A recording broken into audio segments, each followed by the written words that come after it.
I veliki pozdrav svima ljudi, dobrodošli u giveaway. Nećemo nazvat klip, nazvat ćemo giveaway. Dakle, kao što sam već obećao, giveaway će biti. Giveaway jeste Nikon P510. Dakle, sad ću vam pokazati o kojoj kameri je riječ.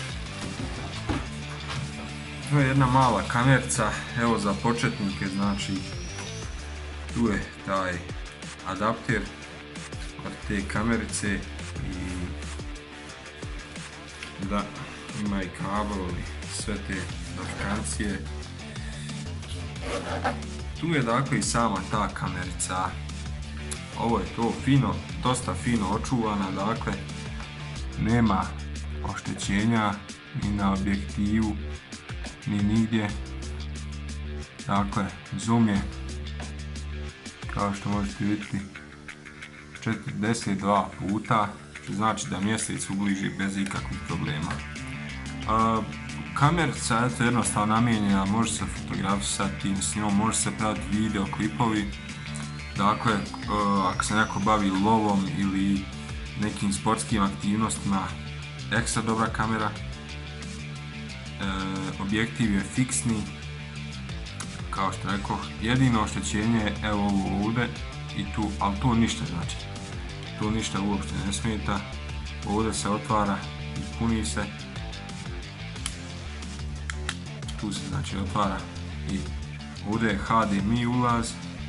Ovdje je od punjača, dakle, ulazi ili USB-a da se prebacuju slike. Na samoj kameri imamo tu, dakle, SD kartica koja se ubacuje i adapter, evo, ili kako se već, baterija, da, baterija.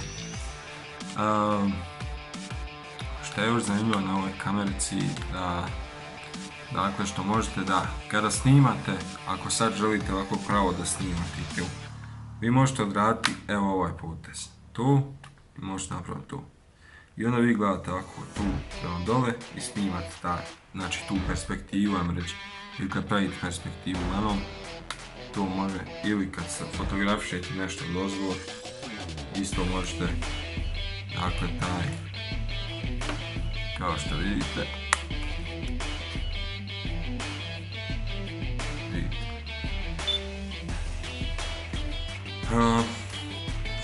fina kamerica tu, evo, znači, pazite sada izlaz objektiva, zoomirat može baš fino. Dakle, kao što rekao, ja imam par fotografija što sam mjesec fotografisao, ali eto, nije im potrebno više i zato želim da napravim taj giveaway. Sada, pravila giveawaya su da zapratite moj Instagram, zatim da se subscribe-ujete na moj kanal i da dovedete još barem po 3 subscribera. To znači pravila. I naravno u komentaru napišete da ste to sve uradili i ja kad provjerim, znači ubacujem vas u izvlačenje giveawaya. A giveaway će biti za novu godinu, dakle 31. Sa 31. na 1. to jeste oko 12 sati uveče. Tako da obavite te sve funkcije i da vidimo, možda neko osvoji u prelijepu kamericu. Dakle, stvarno, nemam šta govoriti. Uvjerit ćete se i sami ako je dobijete, da, kako sam zaboravio, ima tu i ovaj blic koji se aktivira, stisne na ovo dugme i on tuče. Tako da, hvala vam što ste pogledali ovaj video, a vi, znači, ako želite učestvovati u giveawayu, ispunite ove korake i to je to. Lijep pozdrav svima i čao!